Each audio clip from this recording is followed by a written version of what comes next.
There exists a threat, from anti-hunting groups to politicians trying to give our land away, and we won't stand for it. Those vast western landscapes provide the space for our wildlife to thrive and a place for hunters and anglers to fuel the fire that sparks their soul. In this show, we share our love of hunting, fishing, and conservation. Here, we provide the foundation to meet these threats through passion and the grit of the American outdoorsman. Welcome to the Western Huntsman Podcast.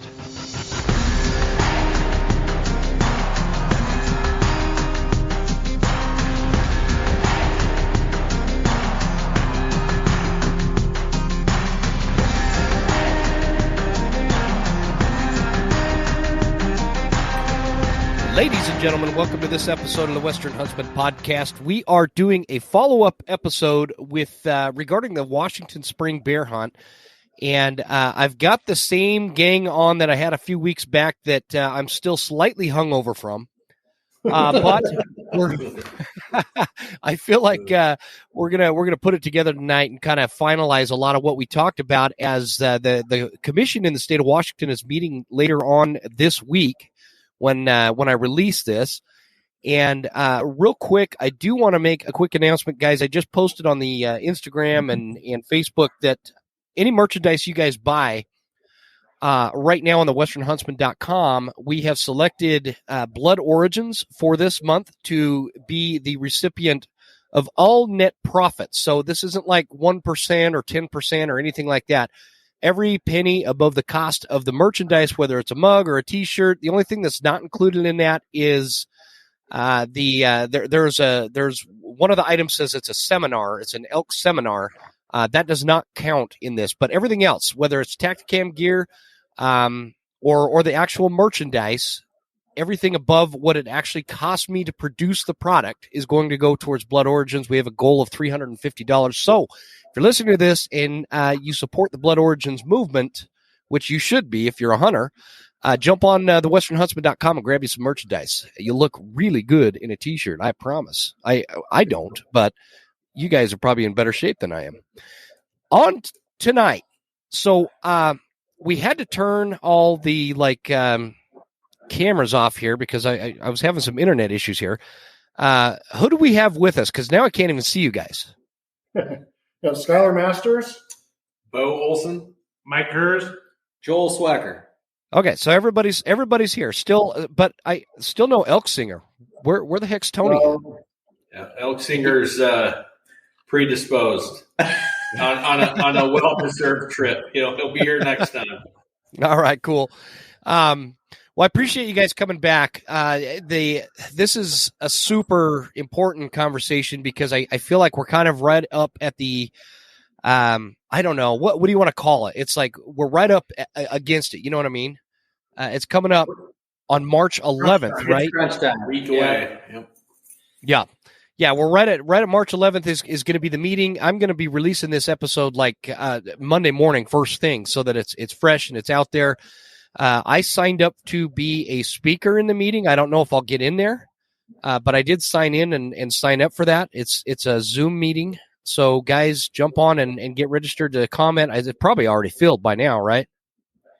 Yeah, because I know that the day that they opened it up at 10 o'clock, there was already 85 people registered to talk. And I signed on right at 8, and I was number 15, so I don't know. Oh, okay. So I'm probably way back up in that 80 number.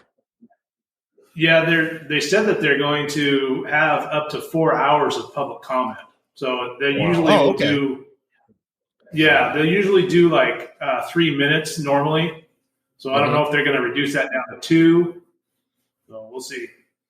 Okay, cool. Hopefully I can get on there because there's a lot to talk about with that. Okay, so it is 7 o'clock. I am calling Commissioner Jim Anderson of this. Hang on, let me make sure I got this number right. Let me pull this back up. Mike, I got to find your text message stream. There it is. So I'm getting and how I'm having to do this, guys, is I've got Jim on. I'm going to be putting him on speakerphone, but Jim Anderson is a commissioner, and we're going to get him on the line now. Jim, you there? Yes, this is Jim Anderson. Jim, yep, I can hear you. Can you guys hear Jim on that end? Yeah, him good. All right, good deal. So, Jim, I'm not sure if you can hear them. The way I had to do this is I had to go the old-fashioned route and call you on the phone. I've got them on like a Zoom-like meeting, but I just wanted to get on and get some information from you. I appreciate you joining us, Commissioner. I do want to say before we kick this off too much that I want to retract the blanket statement that I made last time we had on regarding how I reached out to all the commissioners in the state of Washington and none of them responded. It turns out Jim was not getting my emails, and I suspect there's a couple others that haven't received them either, and I don't know why that is. And Commissioner, I've sent you some emails since that discussion because you actually reached out to me, and apparently you didn't get my response either. Is that correct? That's correct, yes. Okay. But apologies accepted. I'm fine. I just wanted to push back a little bit because I hadn't heard. So. Yeah. No, I don't blame you. That was my bad. I don't know. I think what happens is I don't know. Like I was telling you earlier when we were talking, Commissioner, that there's something with the name Jim. My buddy over at Hoffman Boots, Jim Hoffman, he never gets my emails either, and I don't know where they go. They like get lost in the Ethernet somewhere. So, again, I appreciate you being here. Most importantly, Jim, has your success on your fishing trip improved since we talked earlier today? It was a good day for me. I think I ended up with 20 nice rainbows, catch and release, fly fishing over here. The opener is March 1st, so I've been here for about 4 days, and I have another day to go. And I'm averaging about that per day, so I'm feeling okay. I'm not, the hottest rod on the lake, but I'm probably not the worst. So they're beautiful fish. The department's done a really good job with this lake system here on Crab Creek, and it's just a lot of fun. Awesome. So you're fly fishing on a lake, huh? Yes. Sweet. It was pretty windy yesterday, let me tell you. Is it about 25 mile an hour winds, and I was, I had to row across the lake at the end of the day, and I'm going, okay. That's why I have the PFD on. Yeah, it gets a little bit sketchy there. I just give up on it when it comes to fly fishing. If it's windy, man, I can never catch fish in the wind with a fly rod, so I just pack it up. So you get a little more stamina than I do, apparently. Well, I was aching last night, but I'm better now. Good. Well, I'm wishing you a lot of luck with that. Sounds like it started turning pretty good for you today. I want to kind of start this off, Commissioner. Can you give us a little bit of background in terms of how long you've been on the commission, and what brought you to that point? Sure. I've been on the commission since July of 2019. I was appointed by the governor. It was kind of a surprise to me. They reached out to me and asked if I was be willing to be appointed to the commission. And it's not something that I had thought about. I have a long history of natural resource management work in the state. I don't know if your listeners know, but I was the executive director at the Northwest Indian Fisheries Commission for over 20 years, and I worked for them a while longer as well. So I've been in natural resource business for, professionally for about 35 years. So I got appointed.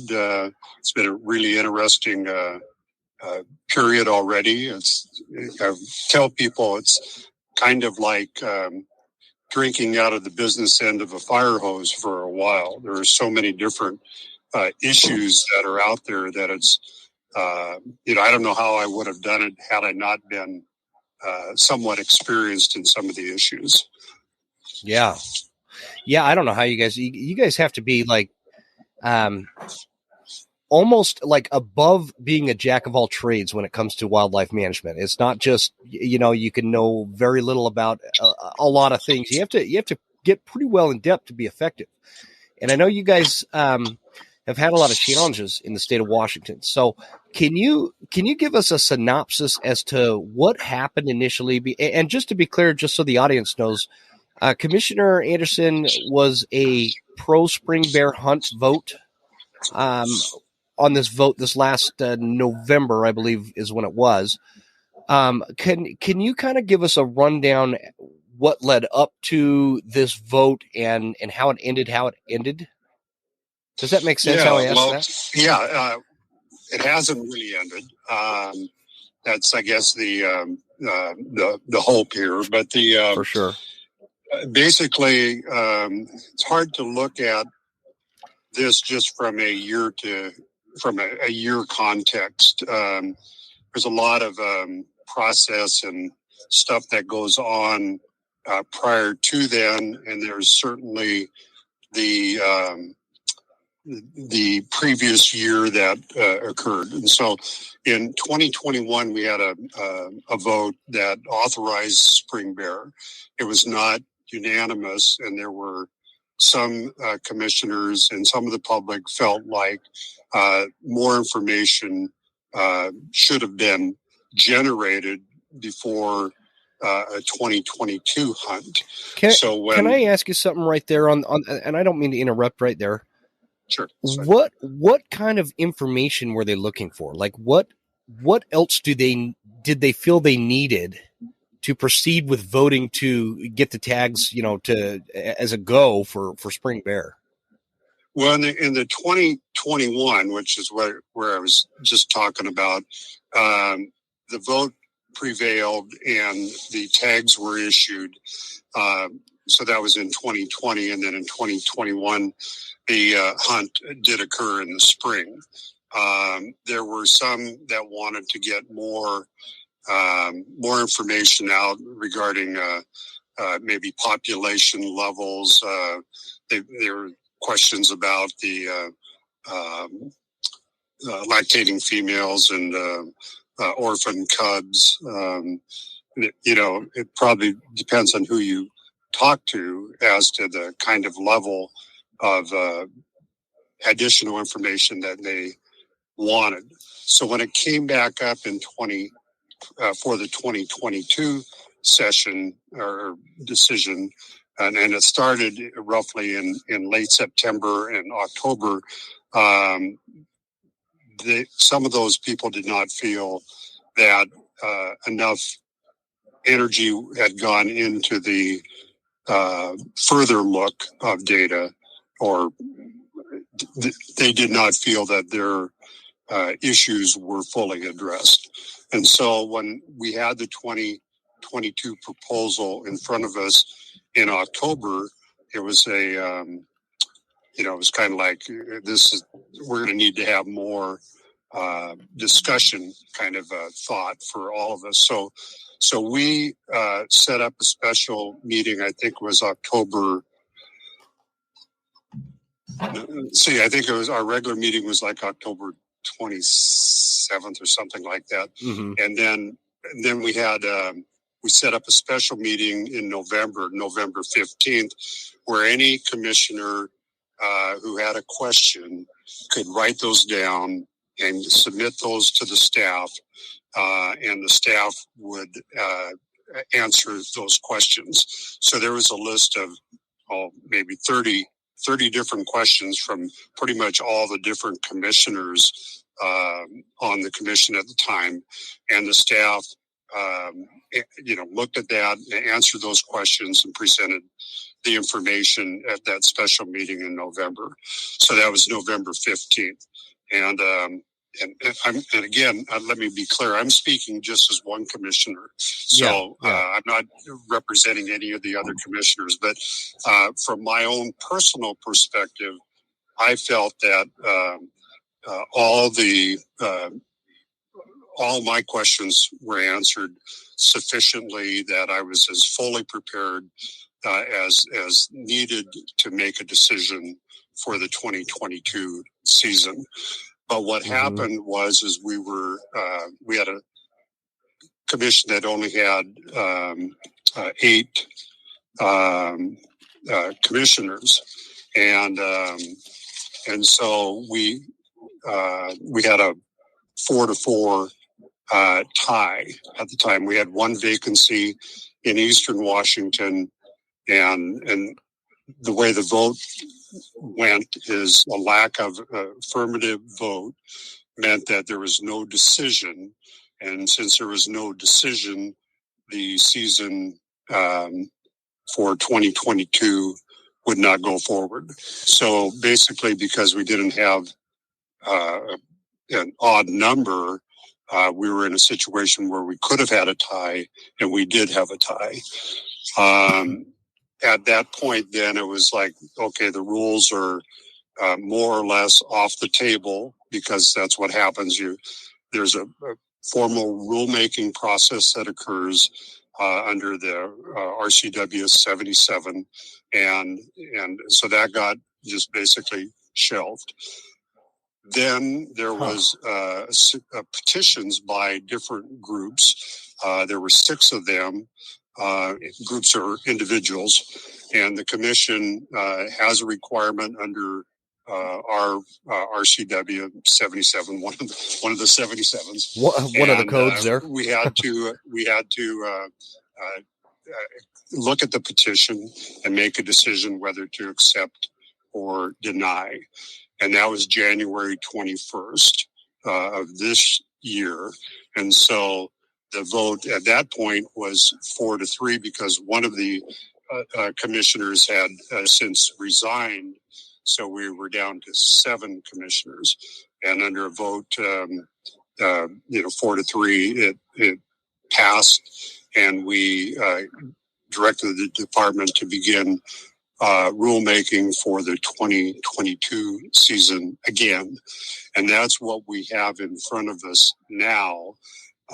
We have the CR 102, and that has the kind of the details of the hunt, proposed hunt, and we have a public hearing on March 11th. I think it's 8 in the morning, 8 to noon, and then we have a regular commission meeting on March 17th, 18th, and 19th. And on the 18th, we are scheduled to make a decision on that rule, up or down. On the rule of changing how the votes come out, or the actual spring bear hunt for 2022?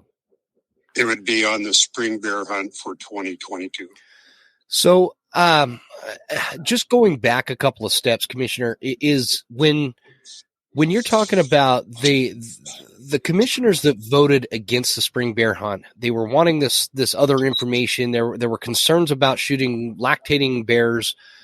The statistics, everything that I have found shows that it was less than 1% of harvested spring bears were lactate, which means like there was one bear that was killed that was a lactating sow. Is that accurate? The department in 2021 and was going to do it in 2020, but because of COVID, weren't able to have the same level of reporting and analysis. But in 2021, there were like 645 permits issued. I think there were like 145 animals taken. Of that 145, there was one that was identified as a lactating female. Okay. I don't have the exact numbers of the male to female take. It certainly wasn't 145 females. It might have been like 70, 60, something like that. Yeah. One of those was a lactating female. Gotcha. Some commissioners brought up the fact that sometimes it's difficult to identify a lactating female if it's too long after harvest, and having it looked at, it could obscure that. Apparently, I think we have to have that fresh. I don't think it can be frozen. So, I mean, there's some things that can probably affect how well you identify them, but the department was confident that that was an accurate count. But, to be honest, it was a 1 year number. It wasn't a trend of 10 years, but it was a data point that certainly argued against a significant number of lactating females that were taken. Sure. It didn't point to a big problem. And that's, I guess, what my next question would be. I mean, you Commissioner, you've got like this lifetime and a career in natural resources and wildlife management, and a track record in this. I don't know if you want to call it a gut feeling or just a reaction. Would you say personally, in your opinion, is a lactating sow shot during spring bear hunt, is that some issue that is so big that it is affecting the sustainability long term of bear populations in the state of Washington? No, I don't think so. I think that first off, most hunters are not going to. I mean, they identify the sex, and they would not shoot a sow that has cubs with it, or so I mean, the ethic clearly is not to do that. Does it happen? Has it happened yet? Sure, it's happened. In Washington, it's not illegal for that to happen. The new rule package for 2022 does, however, does make that illegal to actually take a sow with cubs, a lactating sow with cubs. That's how it is in Idaho, yeah. But when you don't hound and when you don't bait, all those things kind of affect how well you can look at the animals and do a positive identification. But I'm confident that most hunters, they don't want to do it. They just don't want to take a sow with cubs. I mean, nobody does. Yeah, it's interesting that the reference that is made against spring bear hunters is that we're all a bunch of trophy hunters. Well, if we're all a bunch of trophy hunters, why would a trophy hunter want to shoot a sow with cubs? It doesn't make any sense. Right. Is there any data out there that speaks to like roadkill or other human-caused fatalities of wildlife, or specifically with bears? We get over here in the Panhandle of Idaho. There's quite a few bears that are killed on the highways, and I say quite a few, but I'm not sure what the number is. But is there any data on that in the state of Washington? That's a good question. I was trying to think back on the mortality charts. Some of the questions that commissioners posed had to do with different mortality. I don't really recall that being flagged in a very specific way. It didn't seem to be a large number of animals, taken by roadkill, or bears taken by roadkill. But, I don't recall that. It may be in the data, but I don't recall that. It's just an interesting discussion point, I think, all in all. But to kind of switch gears here, because I know we're on a pretty tight time frame here, Commissioner, the idea or the premise that, well, let me ask it this way. We've got pro hunters and we've got anti-hunters that, and in my most humble opinion, anti-hunters don't come at this from a fact-based, science-based premise. I think that it's a lot of emotion. It's a lot of, hyperbolic kind of content that they throw a lot of stuff out there because they feel like spring bear hunting is bad, right? And I think a lot of people agree with that, hunters and non-hunters. But the question I would have is, as a commissioner and you're feeling with other commissioners for the state of Washington, how much merit or stock is put into some of these petitions that are developed through organizations such as the Humane Society of the United States and these anti-hunting organizations that present it to the commission in a way to stop certain hunting seasons? Does that make sense? I guess the question is how much merit and stock is put into that versus how much merit and stock is put into the actual science of black bear harvest numbers, the statistical data on the populations and health and the strength of the bear numbers in the state of Washington. Make sense? I think so. We have not actually seen a lot of, petitions from animal rights groups like the Humane Society or Center for Biological Diversity, although we've seen some around some aspects of management, like wolf rulemaking, or sure, probably seen something on cougar, and so we've seen some, but not a lot on spring bear. But basically, I would look at it like, well, if they've got really good information, I want to know it. And the staff would want to know that. And one of the things that's important to understand about the way Department of Fish and Wildlife is set up is that there's the staff department, I call them DFW, if you will, yep. and the director supervises the staff, and then the commission. Our job is, besides supervising the director, then we do set overall policy. We approve budgets and we engage in some of the negotiations and things like that. So not only, I think the commissioners would say, I want good information. The staff would say, if you've got good information, bring it on. And they would take a look at that. And if it's like, oh, really? Yeah, it's something we never looked at. It would get a fair hearing, frankly. Sure. But sure. We really haven't, in my opinion, haven't seen anything new. I think what we've seen is a lot of questions that people might bring up. Well, we've got some new science out, quote unquote, that's been published. What and it's been peer reviewed. Well, yeah, okay. Science is not a bright line in terms of a study is done, therefore everything changes. It really has to be solid in and of itself. It needs to be replicated, or it needs to be compared to what we're also seeing.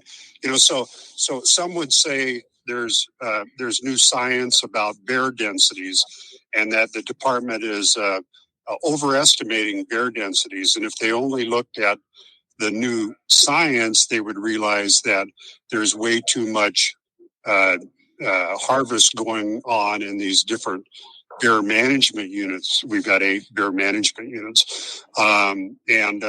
So all of that we're doing, we're undermining the population by not following this new research or whatever. But the department staff, they say, we're looking at that. We're incorporating that regionally and as part of how we're presenting the information. So they're not moved from the body of science that they have and the data that they've collected for over 50 years in the case of spring bear, to conclude that we're way off. And everything that we saw in the data supports having a spring bear hunt. Our mandate as a commission is to preserve, protect, perpetuate, and manage the fish and wildlife resources in their ecosystem. And second part of that is to allow for sustainable use for both recreational and commercial purposes. And so that's the mandate that we at the Fish and Wildlife Commission have. Mm-hmm. And so that's how I see what we're to do. And if somebody wants to change that mandate, they can do that. But it's pretty clear to me what our responsibilities are. Absolutely. Yeah, absolutely. And there's, Well, that could be a whole other discussion. I'm trying to keep this as short as possible for you, so you can. You're probably done fishing for the day, right? I am definitely done fishing for the day. Well, let's do one more question here, and again, I apologize. I have Joel Swecker on. I've got Mike Herz, Skylar, everybody from the last episode. Skylar and Beau, everybody's on this, but they can't, or I'm sorry, you won't be able to hear them because I'm so primitive in the way I record this. I can't figure out how to loop everybody together. So, I apologize for that. Everybody sitting over there in Joel's shop. Anyways, let's wrap it up with this question. At the stage that we're at now, what are the chances of Washington residents being able to hunt bear this spring, 2022, and what can they do to help make that a reality? Well, I really can't give you any odds on that. I really won't give you odds. I think you can do the math on how the vote has occurred up until now for 2022. But we have some new commissioners, and not to put a bright light on them, but they're going to be in a situation where they're going to have to make a decision or abstain. I don't know. They have a choice of abstaining, I suppose. But sure. So I would say, from what can people do angle, I think it's important that real effort is made to communicate where hunters are coming from. We've got the hearing on March 11th. I don't know how that's going to exactly be handled in terms of signing up or ensuring that we have a balance of views. I think it's important to make sure that everybody is given an opportunity to speak. But we've got 4 hours basically of testimony, and there could well be more people who want to talk than can. And so I would say, make sure you're engaging and you know how to sign in and the like.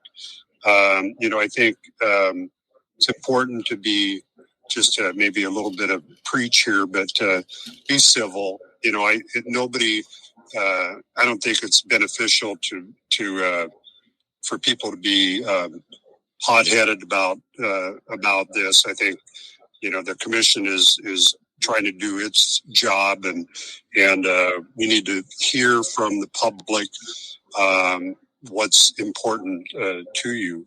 So I kind of talk about capturing the center, if you will. It's kind of it's important to there are going to be some who will say, let's say I'm a hunter, I'm a fisherman. There are going to be some who say, well, I'll be able to shoot any black bear we can find. There's plenty of them. Mm-hmm. And then there are going to be some on the if you will, the animal rights side would say we shouldn't have any hunts at all. That's cruel, blah blah blah.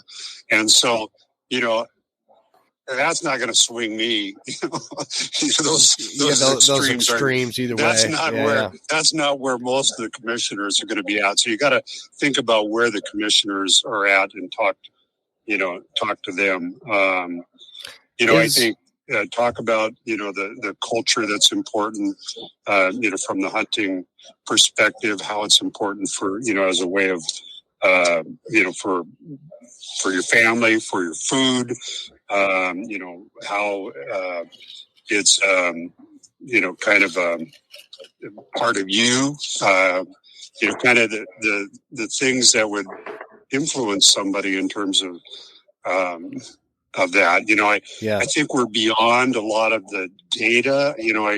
I don't think that throwing out a lot of numbers is going to be frankly all that meaningful. Because we have been briefed. We'll get a briefing on the 11th, but it won't be anything earth shattering to me. Sure.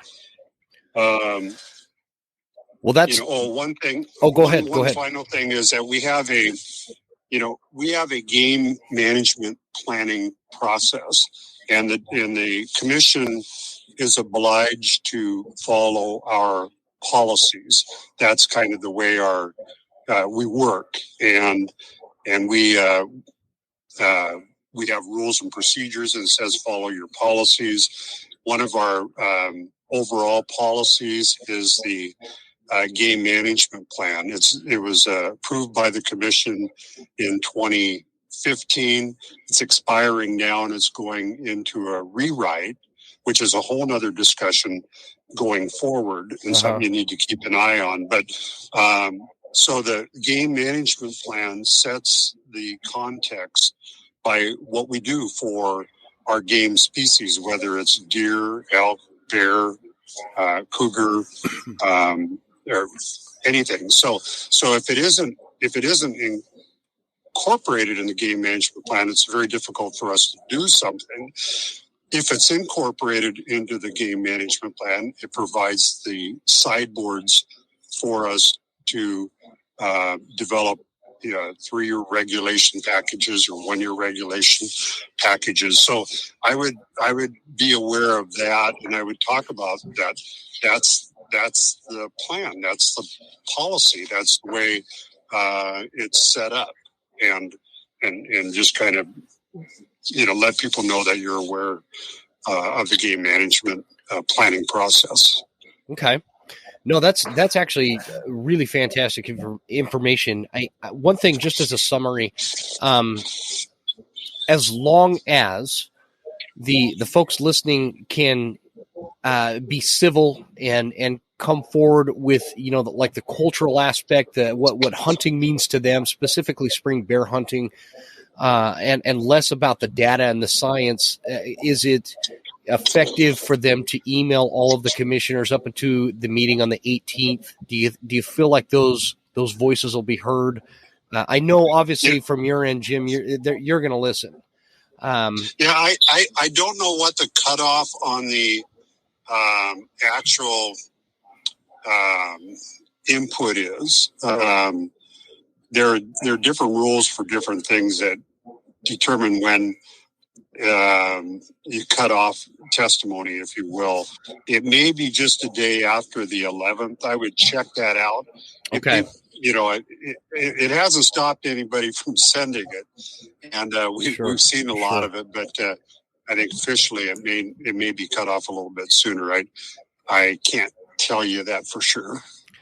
Well, Commissioner, you have restored my confidence in the Washington Fish and Wildlife Commission. I really appreciate, and I speak for Joel, Mike, Beau, and Skylar that are on with us that you can't hear.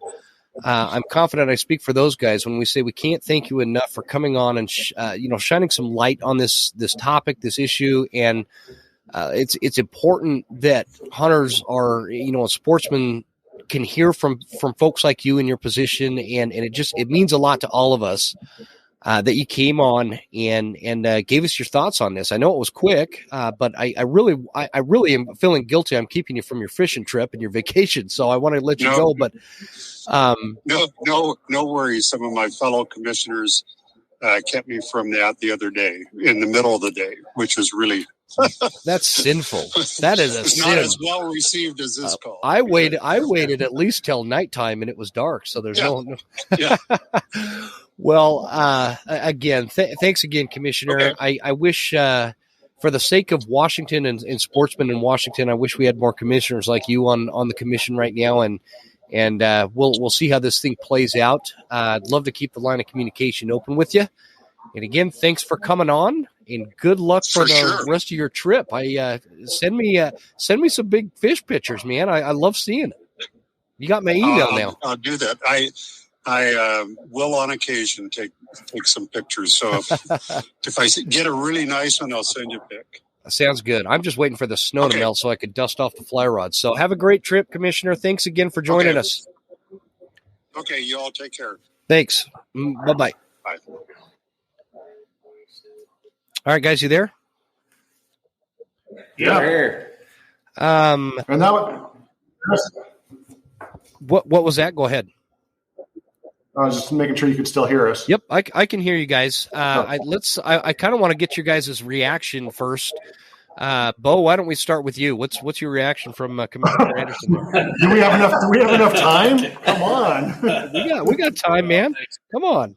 Good evening. Yes, I'm pretty happy he came on.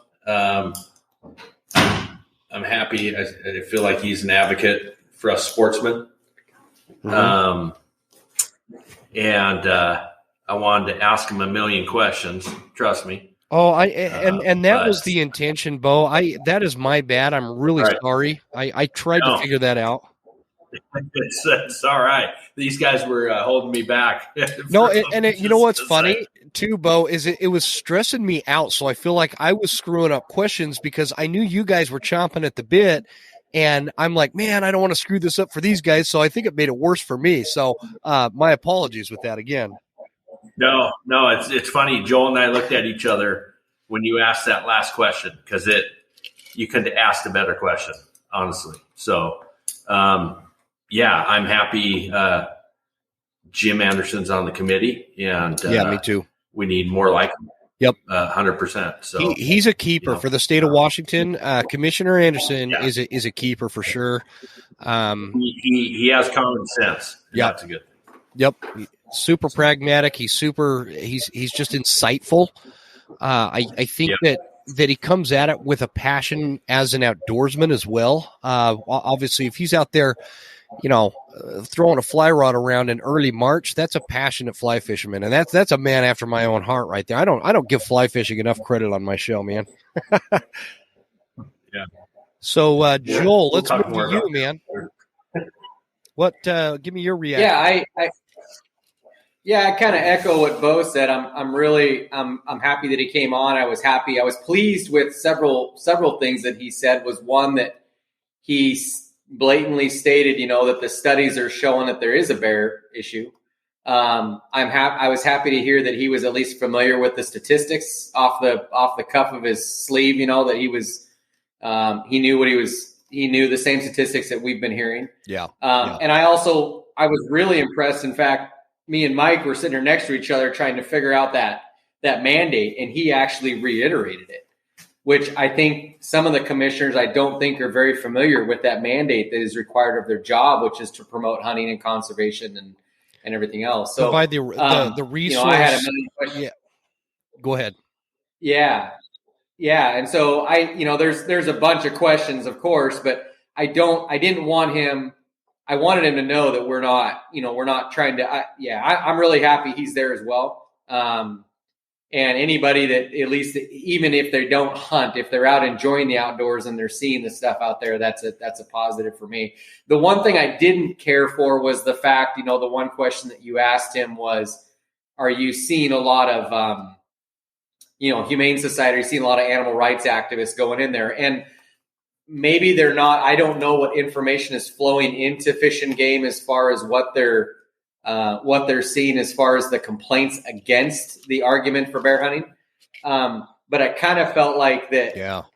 And this is just my assumption. I'm not saying that's how it is, but I was kind of like, well, it kind of felt like you're a little bit disconnected from the information that's coming in from the complaints if you're not aware that it's coming from animal rights activists, because you're seeing this same attack on every state right now going on. And it's like, Well, isn't that ironic that it's all coming from those? And yet you're saying, well, we're not really seeing a lot of those complaints coming in from those organizations. So that was really interesting to hear him say that. So, yeah, I was a little surprised by that one too. I'm always curious though, with on that point, with when it comes to a Fish and Wildlife Commission or a Fish and Game Commission, depending on what state you're in, and I always ask it the wrong way, but I want to ask them as a commissioner, what is the influence?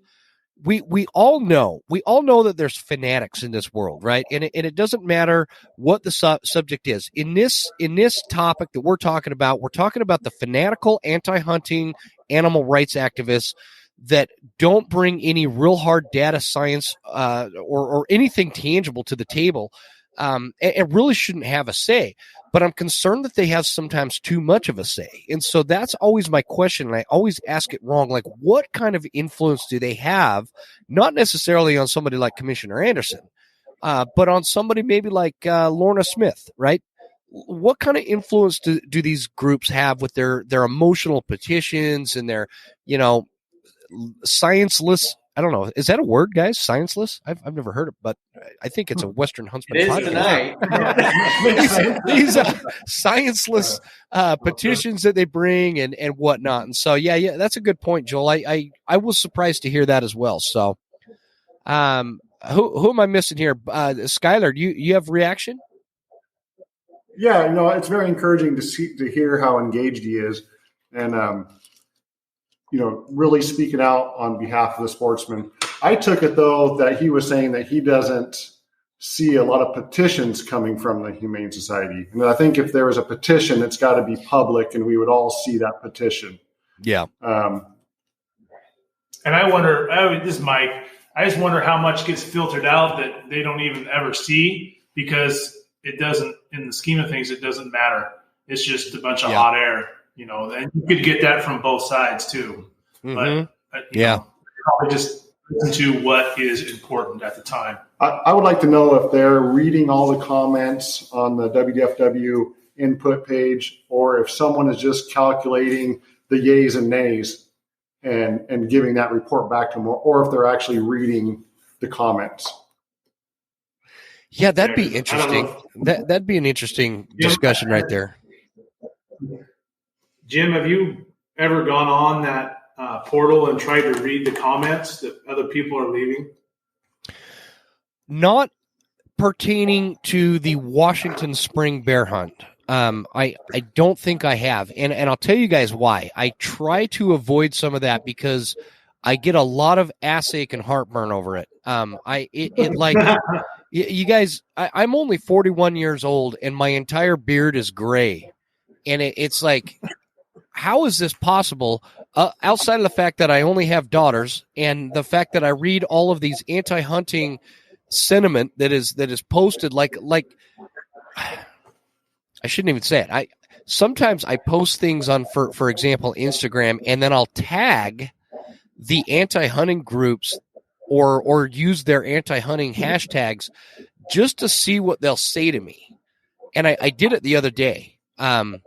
And you wouldn't believe the nastiness that comes out of this stuff. And I'm okay with that. If they attack me personally, I'm fine with it. I'm fine with that. Whatever. I don't listen to any of that anyway. I don't take it personal. I can care less what their opinion of me personally is. What I want to get is their mindset as to what they think facts are, what they actually perceive as science-backed data. And it's never true. Like I could crush it in a debate, because the data is just not there. I guess to answer your question, I think that was Mike asking me, right? Asking if I'd read the comments. Sorry, I went off on a tangent there. I don't, man. I didn't because I do get worked up too much, and I'm trying to not get so worked up and give myself an aneurysm or something. So why do you ask me that? Oh, because when when this whole thing started, 20 some days ago, you could go back and you could load all the comments. Well, now there's so many comments on there that you can't even load the past comments without it freezing. You can put your comment on there, and then you can only see like 5 or 6. Oh, really? So that just tells you how many people are commenting. Yeah, it's crazy. And it's like he said, you don't want to read it because there are so many fanatical people who are against bear hunting. They were comparing the war in Ukraine to people who spring bear hunt, and we should be murdered. Yes. The people who are doing this. I know. You see why I get so mad and try not to read those? Oh, yeah. So this falls into like what Jim was saying, it's getting to the point on that public comment where it's just background noise now. And we don't really need to focus on the science because, like he said, the department already knows where the science is. They've had that presented to them. And I think as long as we don't get emotional and state why we want this bear hunt and what it means to us personally, for our families, for our recreation, I think that's going to resonate a lot with them, especially one of the newer commissioners who I'm holding hope out for. This is going to be kind of a litmus test for those three new commissioners. Mike, I am super glad you brought that up, because for me, what he said about how to email the commissioners was like a key takeaway.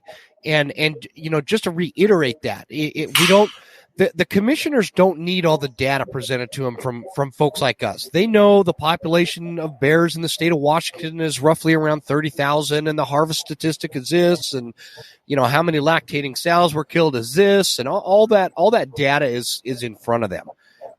I agree, and I want to say it was I think it was Mike Costello I had on the show from Hunting Ain't Easy, and because they're dealing with bear issues down in or bear hunting issues down in California, and he was super insightful, and he talked about the difference between how the social dynamic of what we talk about and how we deliver it to these commissioners is just as important as the scientific data, and it's not super impactful for just the average dude like me. I'm not a scientist. I'm not a biologist. I don't work full-time in wildlife management.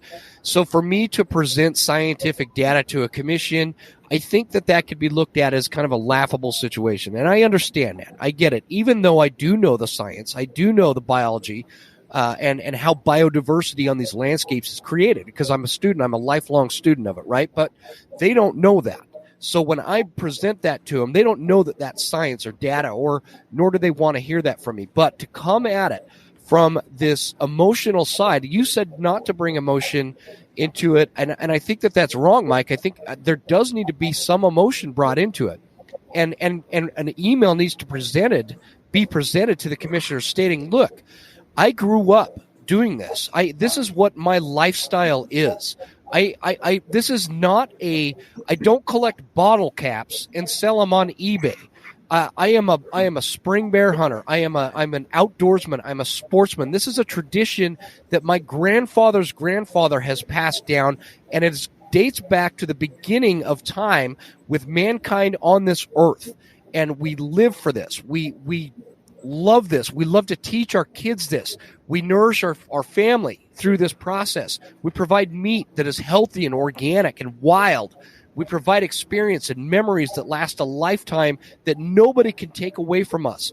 And it is a basic fundamental human right, as long as we are within the regulations and the laws of the land, to pursue animals that still have harvestable numbers and sustainable hunting, because sustainable hunting is what creates wildlife management success, and it is the only system that has proven that in the history of the world. And so that I think is what he's talking about, and I totally agree. Do you guys have anything to add to that? Just you said it in your last podcast, and it just short, sweet. It is, we are participants in wildlife management, while the opposition is spectators. And you nailed that on the head. I just absolutely love that statement. Yeah, and I mean, does anybody on this? I don't want to call it a call on this podcast. Does anybody disagree with that though? No, I don't think so. I have a question. It's Joel. I know he can't see us, so you don't. Some maybe hard to figure out who's talking. I could tell. You know where I struggle with Mike and Skylar's voice. For some reason, I can't tell those two apart. Everybody else, I think I got it down. Well, good. Well, I'm a glass apple pie in, so I was hoping that I wouldn't be too distorted here. But a couple of things I wrote down though was, the funny thing is they don't dispute. What's interesting to me is they don't dispute the numbers on the bears. Yeah. They don't dispute that spring bear is going to happen. They don't dispute. There's a lot of statistics that they don't dispute, even Lorna Smith, from what I've seen. My question is to them, though, is that you're exactly right, that hunting is a right. It's been passed down. It's something that we have. The other side to that is, if that is not our right and they take that away, what's your recourse?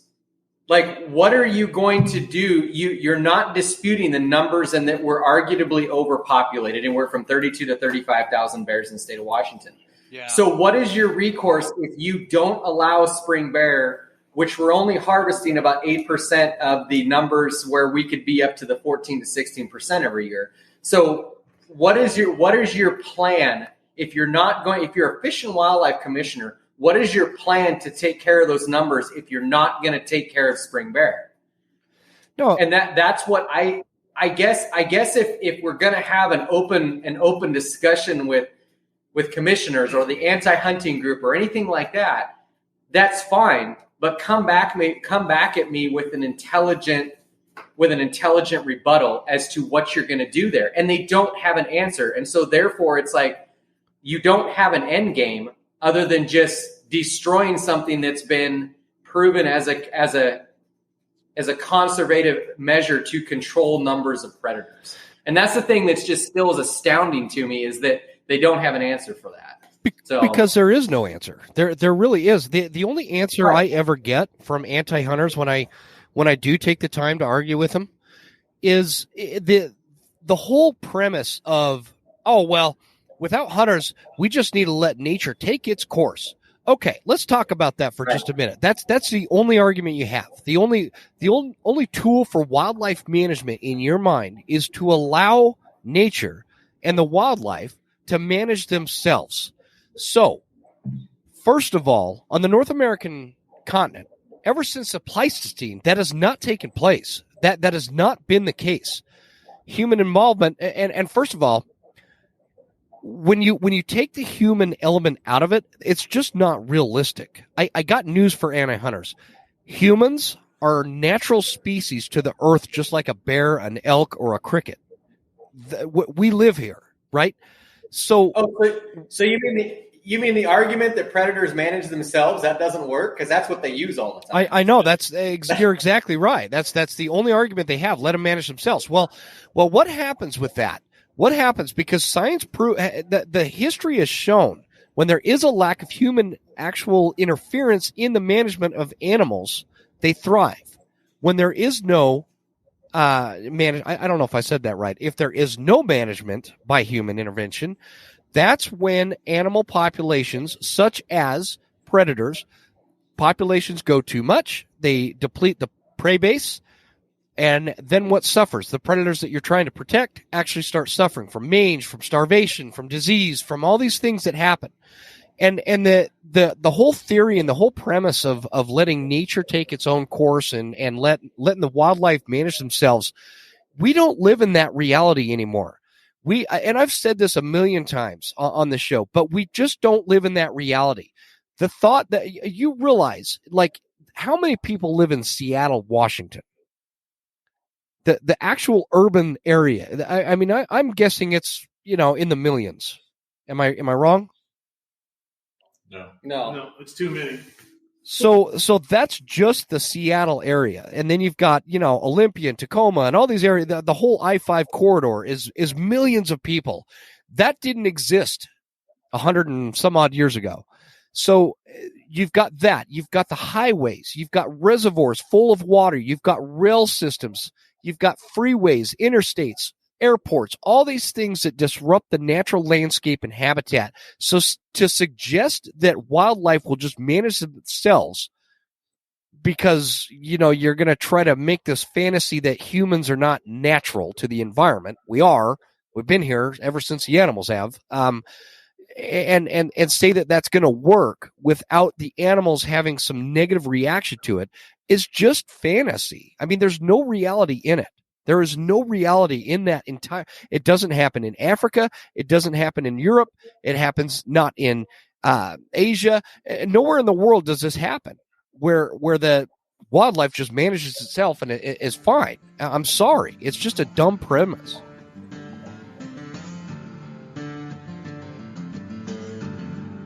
Let's take a quick break to give our show sponsors some well-deserved love. Let's start with Scree Extreme Mountain Gear. High-performance hunting attire and gear. Scientifically tested camo patterns. Complete layering systems. and in my opinion, the finest merino wool products to keep you warm, dry, and comfortable. It's all backed by a great company. Some of my personal favorites in the Scree lineup are the hard scrabble pants for early to mid-season, and then as it gets colder, I switch to the Kodiak pants for late season. The Bridger glassing mitts are like game changers, and I love the Nebo rain gear. Scree offers great packages on the website as bundles, like the elk bundle, that will completely outfit you for your favorite hunt. Oh, and my favorite part? You won't need to refinance your house to get outfitted. Try the starter bundle for less than $500. It's an insane deal. With the VIP sizing guarantee, you can exchange something that doesn't fit for free. I just had to do this for something that I got my wife. It was a little big, so I just sent it back. They covered the shipping both ways and exchanged it for the right size. So go to screegear.com and at checkout, use promo code The Western Huntsman for 15% off and free shipping. Phelps Game Calls, one thing that I love about companies that are born out of hunting is their story. Like Phelps Game Calls, the American success story that walks us through how something started small and grew into something big. Like Phelps, he started this company kind of as a hobby in his garage in 2009. Now, a little over a decade later, Phelps is one of the premier hunting call companies on the planet for good reason. They're the most realistic calls on the market, and that is saying something. Check out the AMP lineup. For predator calls like the 3-pack POR 123 or the Fawn in Distress, check those out. Turkey calls, get a diaphragm, a pot call, or a box call, and a complete line of waterfowl calls. Hit up the website and at checkout, use promo code Huntsman10 for 10% off. Phelps Game Calls, get them close. The Elk Collective. The best investment for hunting success is what's between your ears. Having elk hunting knowledge is what separates those who succeed every once in a while against those who notch tags every year. There's a very fine line there, and there's a perfect amount of time if you're listening to this now to get through the entire course before September. Improve your chances with a virtual course of over 140 videos that cover things like how to get elk tags throughout the West, scouting and e-scouting, beginner to advanced elk calling, gear, fitness, nutrition, shooting processes, hunting scenarios, strategies, and tons more. They've got some very big names on this platform that give you their personal expertise as you go through the course. It's the best way to make you the best elk hunter as you get into the woods. So go to theelkcollective.com and use promo code The Western Huntsman for $20 off. It's normally $89, so when you use my promo code, it's going to be the best $69 you've spent on elk hunting, and I guarantee you it's worth every penny. Check it out, guys. Hoffman Boots. Let me give you guys a piece of advice from a dude with many miles on his feet. Never skimp on quality hunting boots. Hoffman Boots is a fourth-generation, family-owned company based in North Idaho. I've been sporting a pair of Hoffmans for close to a decade. Particularly, I like the Hoffman Explorer in the 8-inch. In my most humble opinion, again, Hoffman offers the most comfortable hunting boot that does the least amount of damage to my feet after several miles on the mountain. Very little break-in period on these boots, by the way. I took them right out of the box and went on a crazy elk hunt, not even a blister. For hunting, they have the Explorers and the Summit boot offered in insulated and non-insulated. And ladies, check out the new women's Hoffman Explorer 400. They also carry lineman boots, winter pack boots, logging boots, and hiking boots. Get totally outfitted at hoffmanboots.com, and at checkout, as you know it's coming, use promo code, all caps lock, Huntsman10 for 10% off. Last but not least, Tacticam. If you're interested in self-filming your hunts, whether for memories or making hunting content, check out the Tacticam products like the Spotter LR, Tacticam 5.0, and the Film Through Scope system, all of which are available at thewesternhuntsman.com, which helps support our fight against the anti-hunting movement. But my favorite is the Tacticam Reveal cell cams. I use these cell cams all over my property, and I'm like obsessed with monitoring the wildlife in real time with these cameras. They not only text me instantly when a buck or a bear is cruising through, my reveals make for excellent security systems. I know when the FedEx dude is delivering packages way down at the bottom of our driveway. And I also know if some knucklehead shows up to try to steal them. I know when someone's trespassing or if I have the kind of wildlife roaming around that I don't want, like a coyote. And I quickly react with my cat-like reflexes. Great for trappers, great for hunters, security, anything, guys. Check it out at tacticam.com because I don't have the reveals on my website right now. Let them know I sent you. Tacticam.com. Let's get back to the show. Here we go.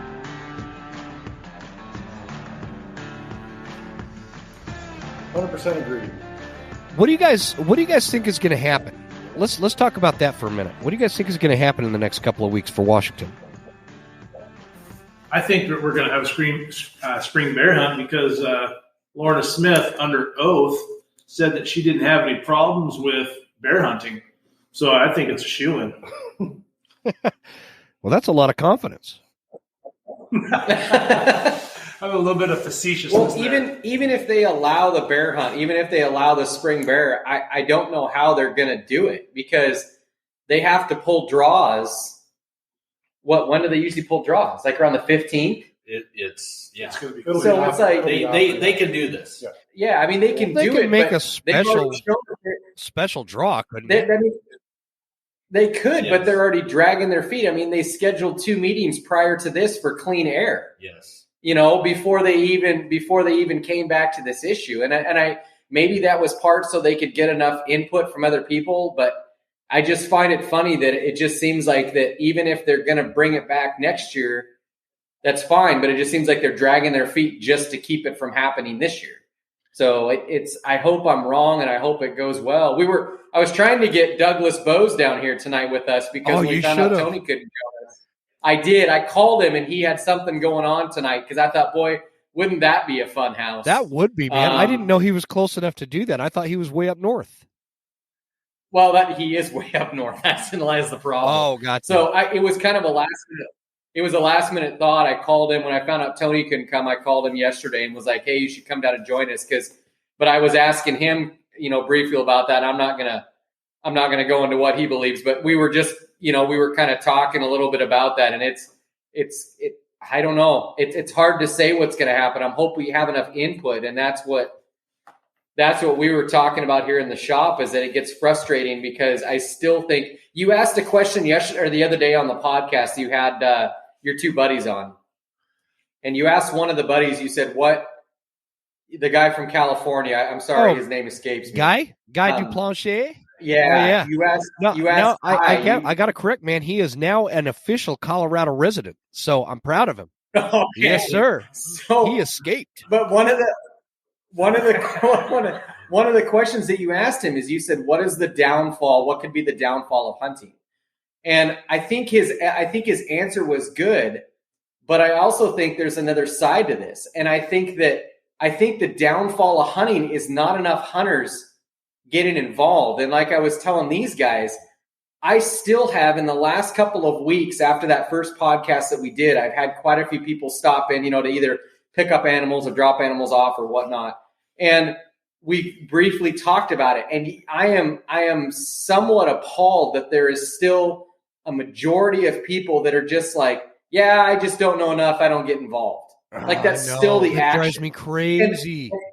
And I think, and it's like I was comparing it to politics, as much as I hate going down that road. But you have people that complain and bitch about the current president, and then you ask, well, did you vote? Well, no, I didn't vote. I know. Well, the same is hunting with me. It's like, you know what? If you want to go down the road and you want to bitch about spring bear being gone, you have absolutely zero right to complain about anything, because you did not get involved. It takes literally minutes with organizations like Howl to be able to make such an impact, and you still are not being involved. And to me, that's what's going to be the downfall of hunting, is not people getting involved. I couldn't agree more with that, Joel. I feel like that is such an important thing. Like that's and I think we need to hold people accountable to this. Like if you hate President Biden, but you didn't go vote, you have no right to shove your beliefs down my throat.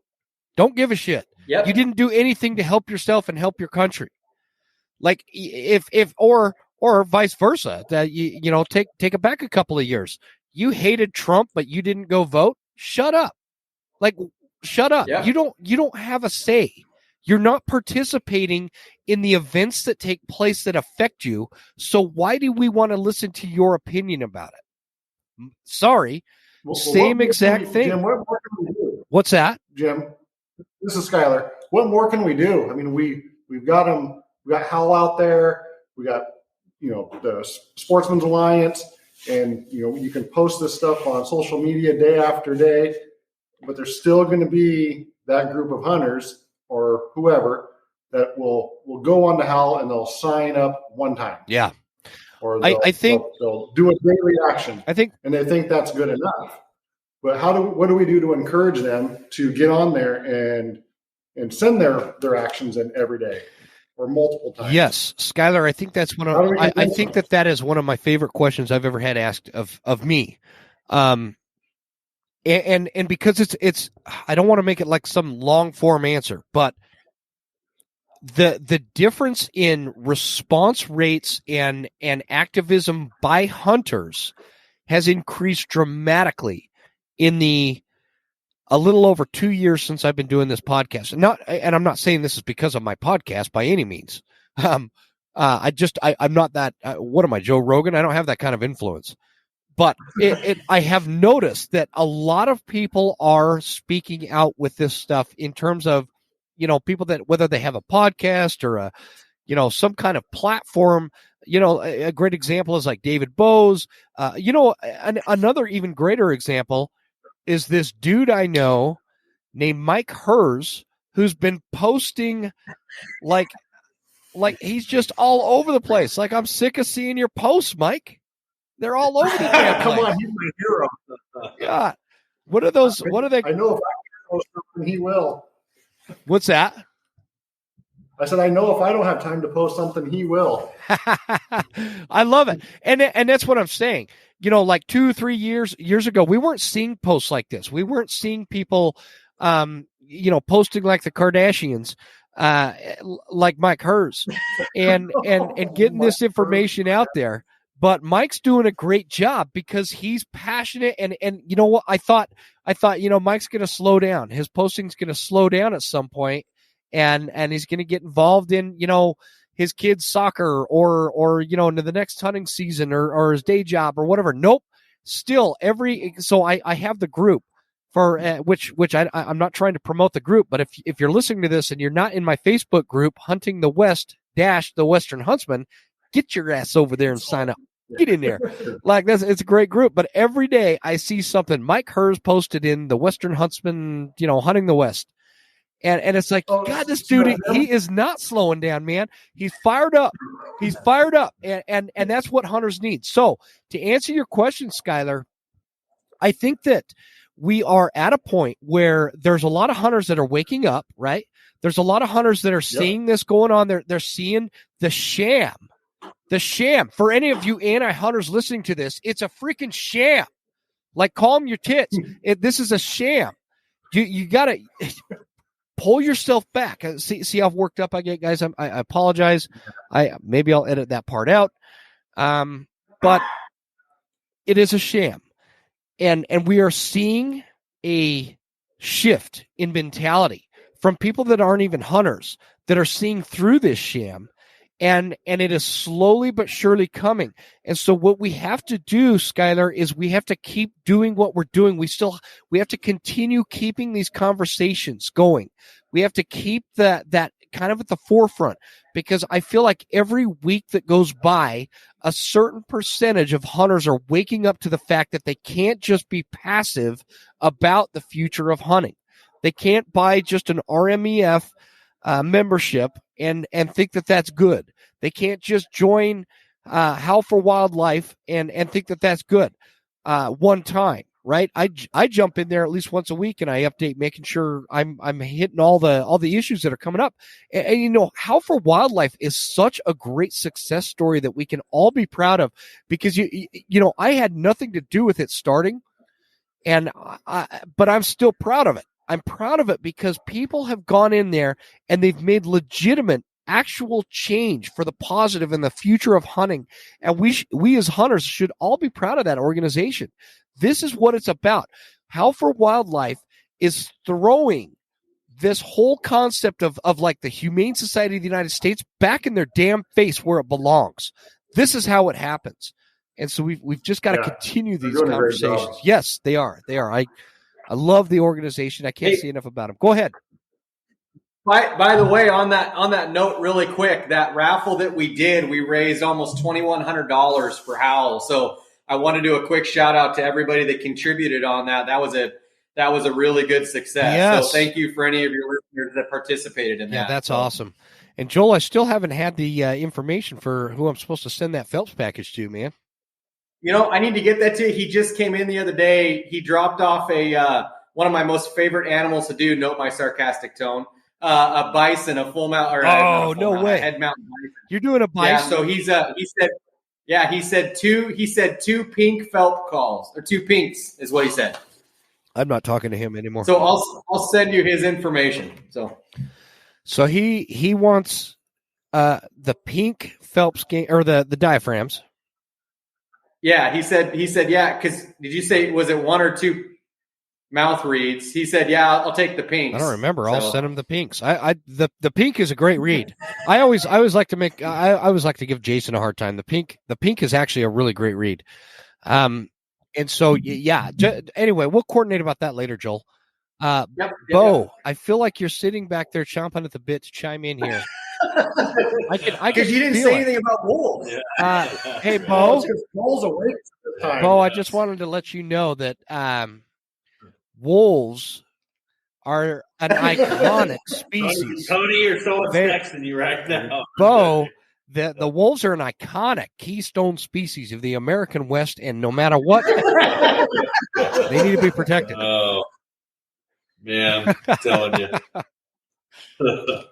Yeah, Tony says hi, by the way, to all you guys. He's inundated right now, but he'll be here next round. So, no, I'm just listening to these guys and proud of what they're saying, agreeing what they're saying. I wish to curtail this commissioner vote that, people that shouldn't be on a commission, wildlife commission. I know it's governor appointed, but boy, if sportsmen could vote our commissioners in, can you imagine? It'd be a slam dunk, right? I feel like we'd are you saying if it was like actual licensed tag holders that would vote commissioners in? Correct. Yeah. Yes. Yeah. It would look a lot different. It'd be a lot different, and it'd be good news for a sportsman. So, I'm just, I mean, there's a lot of issues I would love to bring up. Obviously, spring bear being at the forefront, but I could, I was chomping at the bit to talk to Jim Anderson. These guys were holding me back about fishing, about all sorts of things. Oh yeah, and, I mean, that's for another day also. But I picking up on what Mike was saying about the people like writing in their comments. And he was talking about a time frame, like between 9 a.m. and 11 a.m. It's inundated with anti-hunters, right? Oh, we love spring bear, et cetera, et cetera. And then after that, there's a time frame from 11 to 3 where it's all sportsmen, advocating for spring bear season. And I was asking these guys when they came in, I'm like, was your computer freezing? Because I have no internet problems at home, none, zero. And they're like, oh, yeah, all the comments freeze up. So I just thought, well, are these comments, who are they being heard to, right? Are they being seen by who? And what does it matter? Like Joel and I talked about this earlier. Is this all for naught, these comments that the people are writing in? Like you said, Skylar, is it a yay? Is it a nay vote? How are they deciding? And what does it mean by us all writing in? Are we just talking to our peers right now? Yeah. But it is nice hearing Jim and his take. And he seems like a very sane man that's going to make the right decision, which is bring back spring bear season. There should never be another vote. Why we're here is beyond me. It should be just concurrent. Keep it going. There's never been a problem in the past. There's not going to be a problem in the future. Let's have a spring bear. I was reading an article today, Beau, that was talking to, I don't remember who said it, but it was like, see if I can still find it. Something in the lines of like 48 years. I want to find this quote. Okay. This is Commissioner Don McIsaac. It said he believed the hunt could go on because black bears are not imperiled in Washington State. And, quote, I note something like 48 consecutive years a season without over-harvesting. So basically, almost 50 years of spring bear hunting without a over-harvest issue in the state of Washington.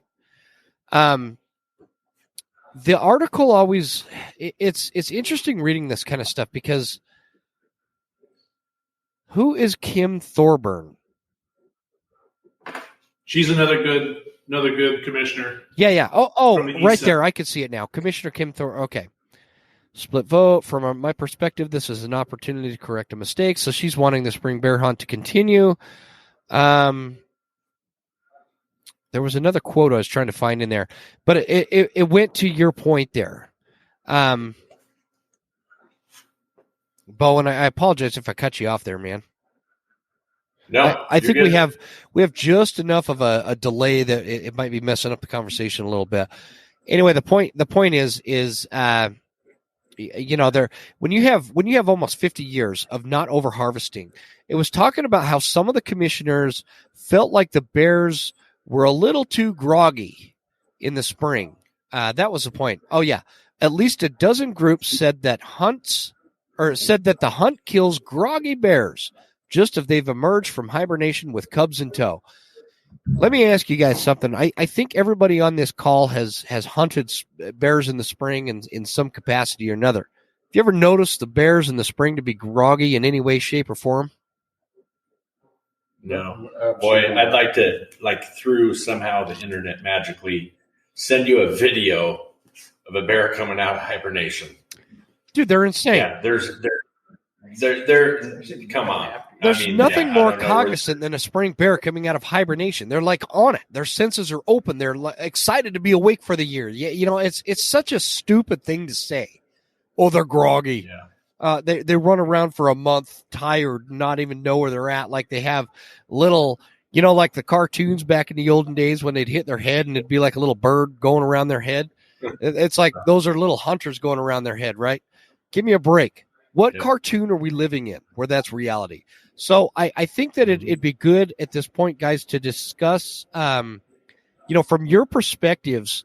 We got the perspective from Commissioner Anderson in a sense that, if we're emailing him and emailing the rest of the commissioners, which I think is important, that we create this mad rush of emails over the next week, 2 weeks prior to the 18th, right? Because that's 11th. Did I get that right? The 18th is when the vote pertaining to 2022 spring bear? 17th and 18th. Yeah. 17th, So the 18th. 8th. But you got to have. Oh, go ahead. All the comments, they're going to stop taking comments, I think, at noon on the 11th. Yeah. Does that mean they won't get inboxes full of emails? Oh, I'm sure I'm sure you can still email the heck out of them. Because I think that's important. And I don't think for anybody listening, you don't need to inundate Jim Anderson with a bunch of emails. We know where he's at. And the other commissioners that are in favor of spring bear. But I think that it is important that people inundate the commissioners that we don't know or we know that they're against the spring bear to inundate their inboxes with the kind of commentary that Commissioner Anderson was talking about, where we're coming at it from more of a social / not, I keep wanting to say economical because I just put $75 in my F-350 and it barely did shit. So economical, I'm just blown away with how much gas I didn't get out of $75. Anyway, coming at it from a cultural side and kind of an emotional side, our connection to hunting, and inundating these email inboxes with those kind of messages to these commissioners that we don't know about. I think that's critical. Do you guys, what say you guys? Yeah, no, I agree. Like you said, especially the ones where this is going to be the test. We see where they're at, and don't attack them. Just like he said, be pragmatic about it and tell them why you like it and just be truthful about it, but don't tear them down, because that's not going to go very far. Yeah. Don't be some blowhard. Be intellectual, articulate, get your point across, and get off. Right. We don't want to be the ones speaking on emotions like the other groups. We want to be factual, courteous, and I think on that point, was that Mike or was that Skylar? The Skylar. Skylar. Okay. Sorry to compare you to Kardashian Mike over there. I love that. Man, your algorithms on this show on keywords, Britney Spears, Kardashian. Man, we might need a new sponsor. I don't know why I like picking on Mike, but I feel like Mike's just like my brother from another mother, so I get to pick on him sometimes. I might change my name. Kardashian Mike on Instagram. Look for that one in the future. I love it. No, I think Skylar. I love you, Mike. Right? Like you're not mad at me. We're getting millions of dollars overnight.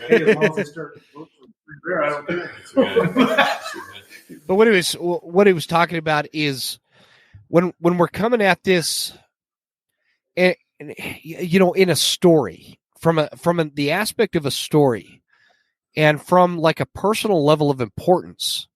Does it make sense what I'm trying to drive at there? How important is it to me?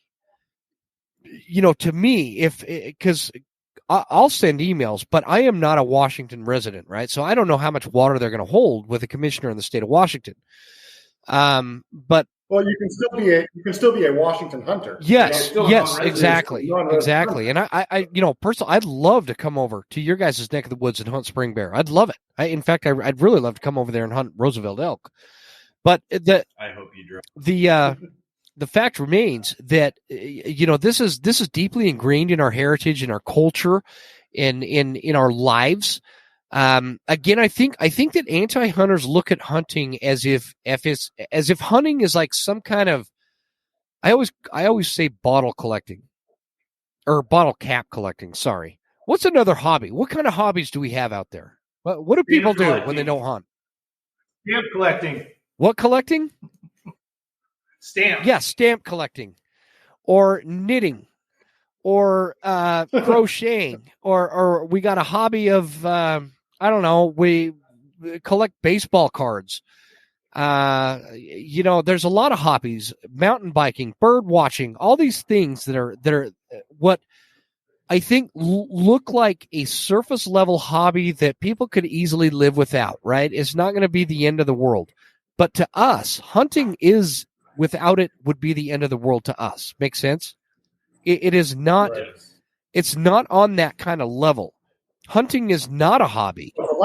Hunting is not a hobby. Hunting is a lifestyle. To some people, it is a hobby. And there's nothing wrong with that. You have the dude that he gets a deer tag and he goes out on a Saturday once a year. That's totally fine. But to most hunters, this is a lifestyle and it's a commitment and it's a higher calling, if you will. And so I think that needs to be expressed to these commissioners via the emails because, guys, I'm going to put this episode out pretty quick. Are you guys okay with that? If I'll put it out tomorrow if we need to. Yeah, no, quicker the better because the more people we can get writing those emails, the better. Yeah. And so we need to get those emails written. Do you guys have the new commissioners' email addresses? It should be on the directory, the Washington Department of Fish and Wildlife directory. Have they all been confirmed? No. So Lorna Smith, unfortunately, was confirmed. Jim, I don't know. It is weird. I didn't know he was up for confirmation, but he got tabled because they ran out of time, and then Linville got confirmed. But the other three new commissioners, they didn't even get brought up because they ran out of time, and it doesn't sound like they're even going to have enough time in this session to confirm them this year. Wow, it's kind of a weird. But deal. They still can vote. Yes. Yep. Okay. And their email addresses will still be available on the website. I'm like terrified to go look because if I get off of this where we're recording on here, I feel like it would create a bigger delay. So anyway, we'll check with that later. Yeah, I can help you with that if we need Okay. to. And they can still go on to the Howl for Wildlife site, and there's the Washington action items are still up. They can make comments on the spring bear. Okay. On that, Skylar, on that website, when you're talking about Howl for Wildlife, when they go in, is that sending it to all the commissioners? I don't believe it's sending it to the commissioners. It is putting it on the comment page. Okay. For WDFW. Okay. Which is important as well, because that needs to get inundated. Yes. But I think that everybody listening to this as hunters, we need to go in and go ahead and email these commissioners that we don't know where they're at, or we already know that they're against the spring bear, and or even the ones that are for that, just so that they can have that experience and knowing that the social dynamic is such that the voice of the hunters in the state of Washington is strong, and it's there, and that's who you represent. We, as a commissioner, you don't represent somebody who never leaves, downtown Seattle, right? I mean, and they have no impact. They have no conservational impact. They have no real say. They have no revenue impact on hunting and the wildlife management systems that are in place. Yeah, one of the things that always comes up at every one of these commission meetings, and you will hear it again, I guarantee you, on the 11th, is that the hunters are only 2 to 5% of the total population, and 34%, or no, they don't even give you percentage. They say that the taxpayers help fund through the general fund. Well, I did a bunch of research, and the general fund gets 34% funding from taxes. Well, I'm sorry to break it to them, but hunters are taxpayers too. So not only are we paying into the general fund portion, we're buying the fishing and hunting licenses, we're buying the guns, we're buying the ammo. That gets turned into Pittman Robertson, Dingle Johnson money. Yep. That comes back to the state. But when that money comes back to the state, it has to be matched by hunting tag allocations. You don't have the numbers for to get that money. You don't get that money from the feds. So without us pitching in all this money, we're like almost 65% of the total funding from hunting. Yeah. There's another little small portion that I found out that like PUD and other utilities, they pay into a fund where they've got to do restoration for a wetland or through a project. So some of the money comes from them. And then the rest of the money comes from the ABCs like REMF, Ducks Unlimited. So we by far outweigh the 34% they get from general fund. I like how they always try to discount hunters. Oh, well, they're only 2 to 5% of the population, blah, blah, blah. It's an interesting thing. What was that? I'm sorry. Well, yeah. I'm sorry, Joe. Again, yeah, guys, bear with us with this delay. We're trying here. I know I've threatened before, but I need a different online recording system. This is just not working. But anyway, they try to discount the voice of hunters because we're only 2 to 5%. But I'm sorry, that does not mean that 95% of the population is against hunting. That's just not what that means. And when you compare the conservation funding dollars that hunters provide against anti-hunters, it's not even comparable. I mean, there's no, you can't look at those two and think that there's a competition. Does that make sense? Like, it doesn't compute.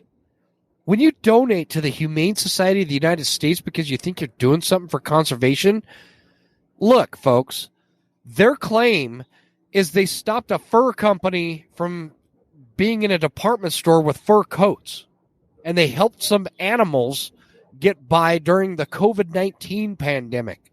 Give me a break. That is not conservation. Freaking fur at department stores comes from mink farms, not wildlife. And so I right. just, that stuff just gets on my nerves so freaking bad. I can't stand it. Fuck them. Pardon my French. You tell them, Jim. Pardon my French. Friday night. Well, what's funny is they put all this effort into making the hunters look bad and getting rid of the actual season to which we pursue those game. Yeah. The funny thing to me is that if it is such an important thing for you to get hunters to make them look like the bad guys, is that Washington State in the last couple of years has had a couple of big cases with poachers that have killed. And these are guys that I am not advocating for. These are not hunters, in my opinions. These are guys that go against the laws. They're not conservationists. They are not ethically or morally correct. But yet they have these huge cases of. There was a recently one in the last year where they had 3 guys that between Oregon and Washington, they killed an insane amount of bears with dogs and everything else. But yet when that comes out, you don't hear a peep out of those groups as far as advocating for stronger. Because to me, when they did that case, I know this is a little off the tangent, but I'll. Oh, you're good, man. You're good. I'll circle back here if you want to. Is that they don't. Those guys, if you read those cases, they were literally slapped on the wrist with like a fine and community service. There was no tag, there was no license, there was no revocate, or there was no holding within their license. Those guys can still hunt in like a couple of years. And to me, that's ridiculous. But yet those groups that are working so hard to take away that season, they don't say one thing about those. Yeah. But yet they're still pursuing us, the ethical people that are helping to helping the numbers keep from going really crazy. They're going after them. And that's what just cracks me up is it's such an irony and it's a double standard that is just, it blows my mind whenever I hear that. Totally. What do you guys have for a message in terms of message for the residents? Because we could talk about how as an Idahoan, I'm going to be interested in going to Washington to hunt bear or blah blah blah. Let's face it, a lot of Idahoans and other out-of-staters are not going to be interested in going there. So we really need to focus. I think it's critical that we focus on the residents of Washington getting involved with this. And I want to be there to facilitate and help. You know what I mean? Does that make sense? Because there's actually some really good platforms that come out of Washington. Like you've got a lot of, there's some podcasts like what is that one called? PNW Wild or something like that. PNW Wild. Yeah, they do a lot of great things, and I am totally, because I brought it up. I'm Johnny Mack. What the heck is his podcast called? Soulful Hunter. Yeah, my homeboy over there, Johnny Mack at Soulful Hunter podcast. He does some great things, and I want to be making sure that we're all unified in this fight and this front that is taking place against the spring bear. But I think that we need to get a lot of Washington residents to sit down behind a keyboard and spend. We always want to simplify it. Oh, well, jump on Howl for Wildlife because it's only 5 minutes. That's very true. And that's a great way for consistent action over the next long-term, decades that we could think of. Howl for Wildlife, in my mind, is my permanent partner in the fight against the anti-hunting movement. And that's how I view it. But in the next 2 weeks, we need Washingtonians to sit down and spend more than 5 minutes behind a keyboard, sending emails. Nothing would make me happier so far in the way 2022 is going than seeing this spring bear hunt back on the table and people out hunting spring bears. It's the right move. It's the right thing for our wildlife. It's the right thing for the spring bears. It's the right thing for Washington hunters. So I'm just asking people. Excuse me. I'm like getting over this mild little cold. And yes, folks listening out there. This is it. There are viruses still out there. It's not all about COVID. like it's not COVID. I'm tasting the whiskey I'm drinking right now. I promise. Anyway, so sorry about the cough there. What the hell was I saying, guys? Like we're talking about getting the Washington folks involved with the emails. Yes. And I think one thing that we need to do, like if you get this podcast out soon, is get the link on there for the public comment period, so that people can be involved in that 4-hour window on the 11th. Because the more voices we have, the better. We need to outweigh the opposition. And that is going to be regardless of if you're a Washington resident or not. Like anybody listening to this, let's sign up for it. It's Thursday morning. Let me make sure I'm Thursday morning, right? The 11th, whatever day that is. No, Friday. I'm sorry. I misspoke. It is Friday. And it starts at 8 a.m. Okay, I've got all that. So we're going to have that link in the show notes because I'm trying to wrap this up. We're going to have that link in the show notes, and that is going to be regardless if you're a Washington resident or if you live in Florida. It doesn't matter. Let's jump on and try to register as a speaker. And all you have to do, don't be shy, guys, listening to this. You don't have to get on there and give some speech about how you love spring bear hunting. All you have to do is say, my name is so-and-so, and I'm in favor of spring bear hunting. And then you click out. That's it. Like that, it could be that short. It does not have to be some long, drawn-out thing with data and links and evidence and cited, facts or whatever. Am I wrong, guys? Does anybody want to correct me on that? No, you're just like Jim said. They don't need to be inundated with facts and figures. They already have those. They need to know the reasons why you want that spring bear hunt. And so if you're more enthusiastic, it could be very simple. You jump on there. My name is Jim Huntsman. I am in favor of the Washington Spring Bear Hunt, and it is because I've been doing this my entire life. The spring bear hunting is a tradition that's been passed down. It's a heritage in my family. It's very important to my family. The nutritional value that comes out of bear meat and the memories made with my children is very important to me. Thank you for listening. Blah, blah, blah. That's all you have to do, guys. This doesn't have to be complicated, but those kind of comments go a long way. And so I think that the next 2 weeks is very critical as we focus on this to save the spring bear hunt for our Washington friends. They need us, guys. If you're listening to this and you're not in the state of Washington, our friends in Washington freaking need us, and we're going to need them at some point. So we want to count on them. They're counting on us right now. We need you. All of us, we need you.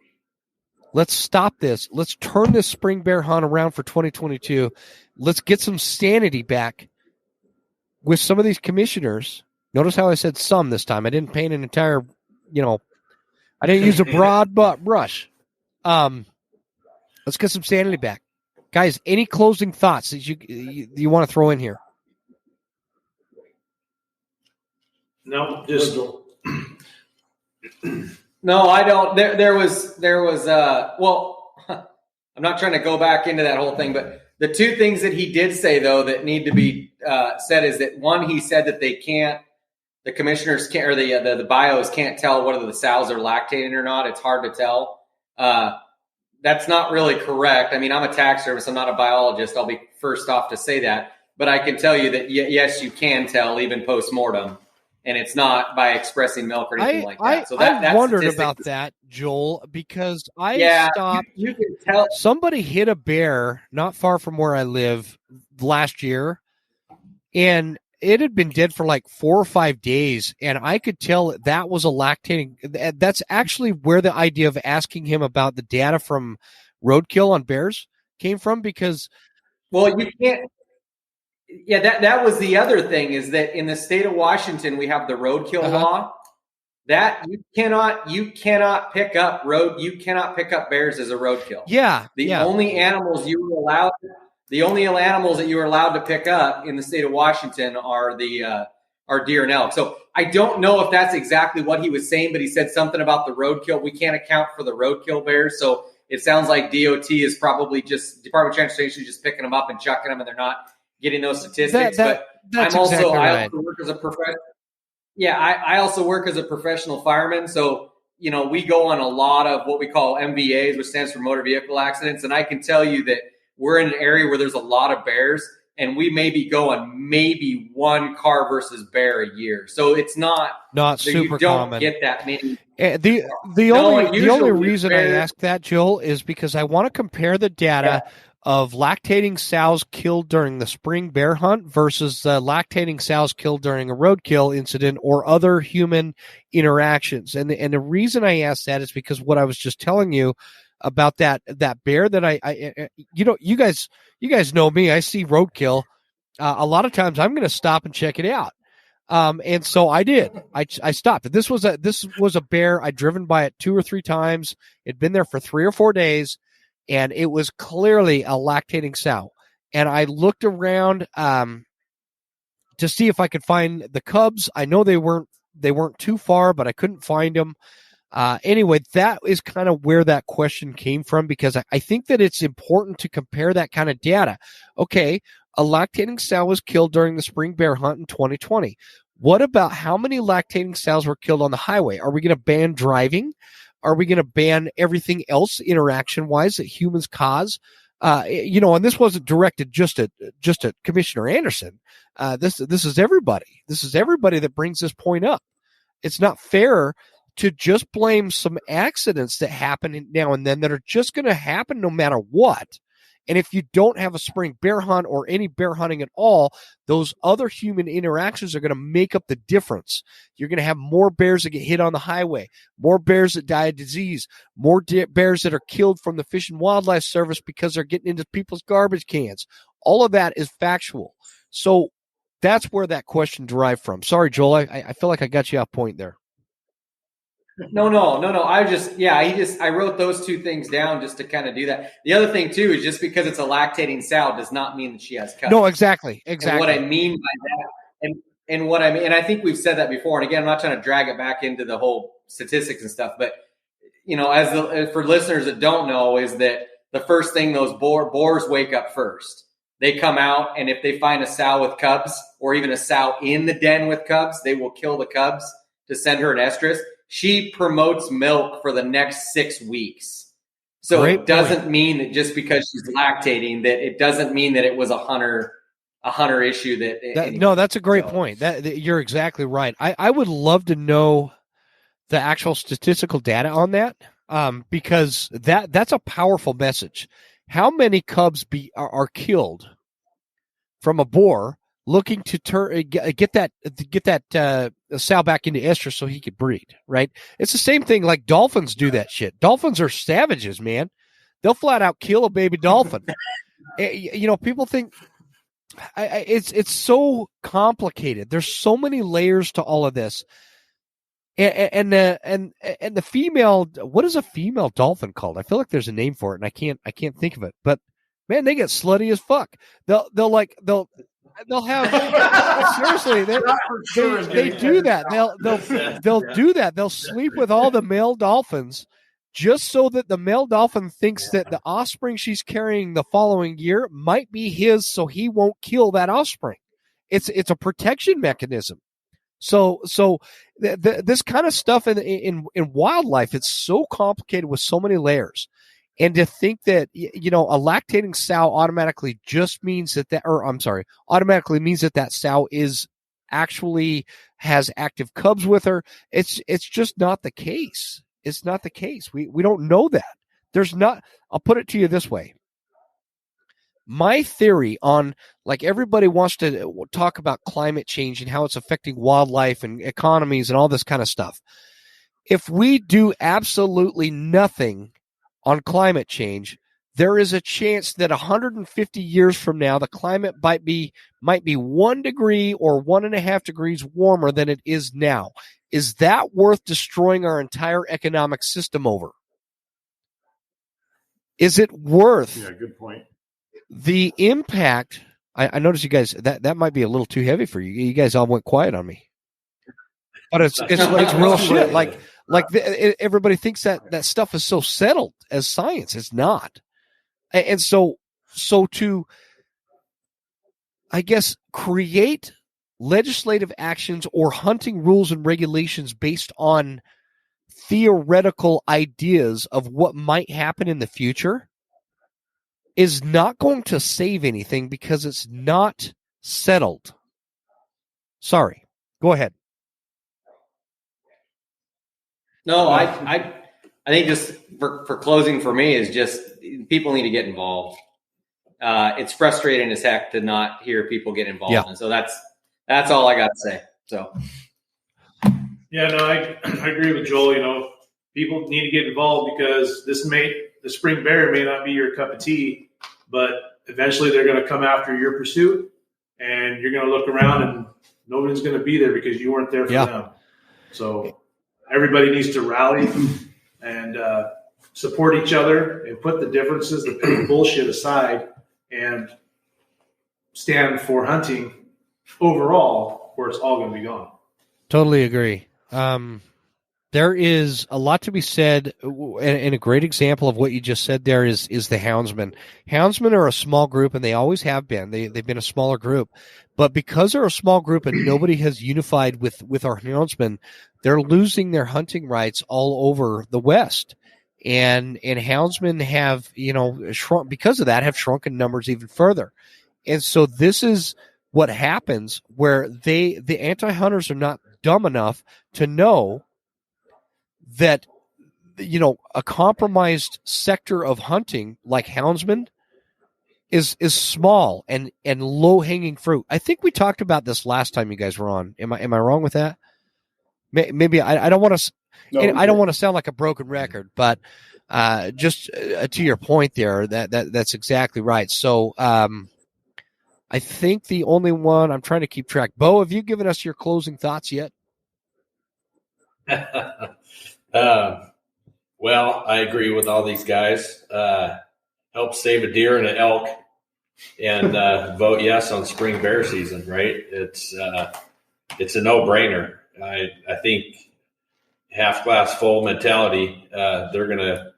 Common sense is gonna trump all, and we're gonna have spring bear season. They could do a draw right today.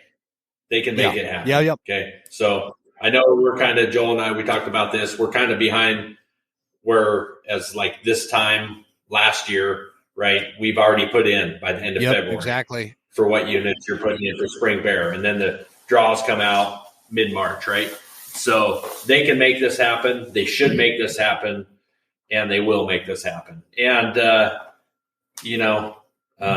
sportsmen always prevail, and it's the right thing to do. Sportsmen they're going to prevail now. We all are going to come together. Everybody listening to this episode, unless you're one of the spies on the anti-hunting side, because we get a few of those every once in a while, which you can go to hell.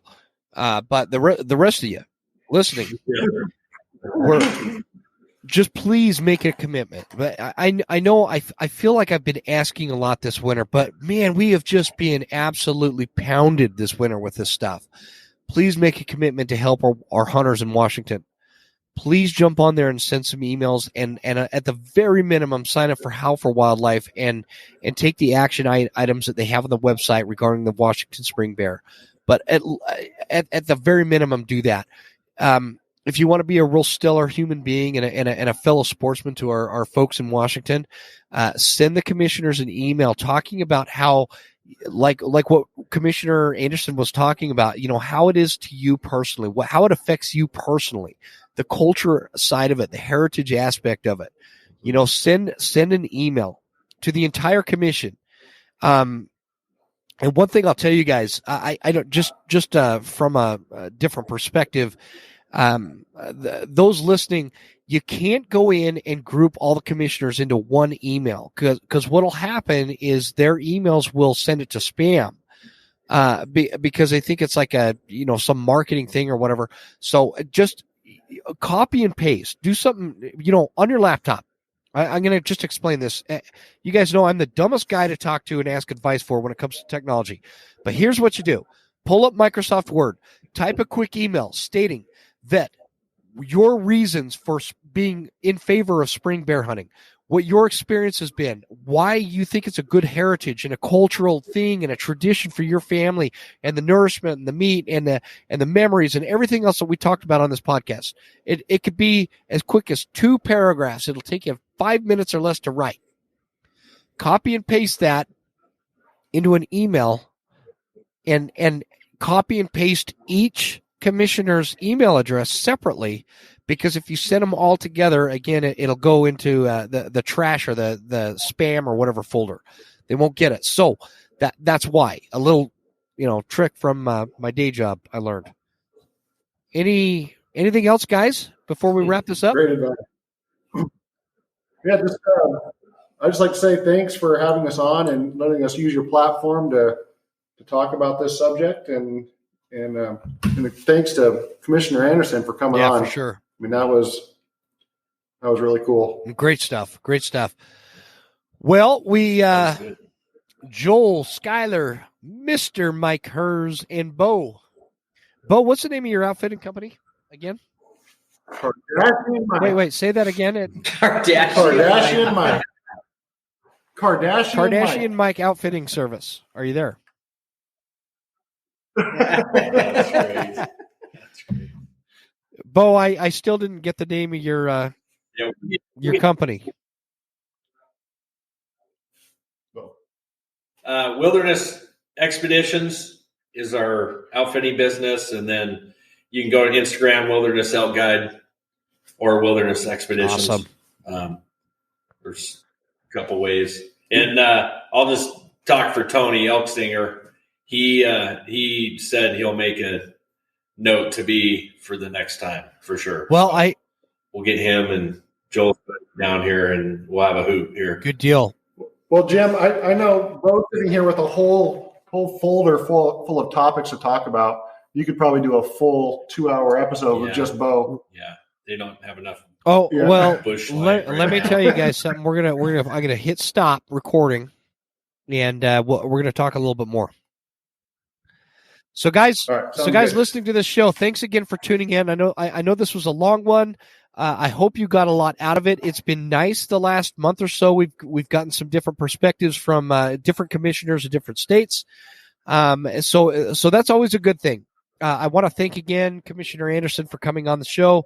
That says a lot when our public, specifically our commissioners, but these representatives that represent folks like us, they come on these shows. This isn't CNN around here. I don't have some long-standing credible. I'm not talking about CNN. We're talking about the fact that a commissioner in the state of Washington is willing to come on my show. It says a lot. Like, he doesn't know me. He knows I cuss and don't, talk straight sometimes. And so it just means a lot. It means a lot to us. It means a lot to all of us. And again, lastly, guys, my last plea to you is please jump in the show notes and find that link to the March 11th meeting so you can get in there and try to sign up for a comment period. And please, please, please send emails. If everybody in this audience sent an email, holy cow, it would make a difference for the state of Washington, for our spring bear hunting brothers and sisters over there in the state of Washington. Guys, it would make a huge difference if everybody just sent one email to each commissioner. Please do that. Sign up for Howl for Wildlife. Joel, Skylar, Mike, and Beau, thanks again for being on this episode. Let's get this out soon, and we will continue this conversation on at a later date. Thanks again. Thank you. Thanks, bud.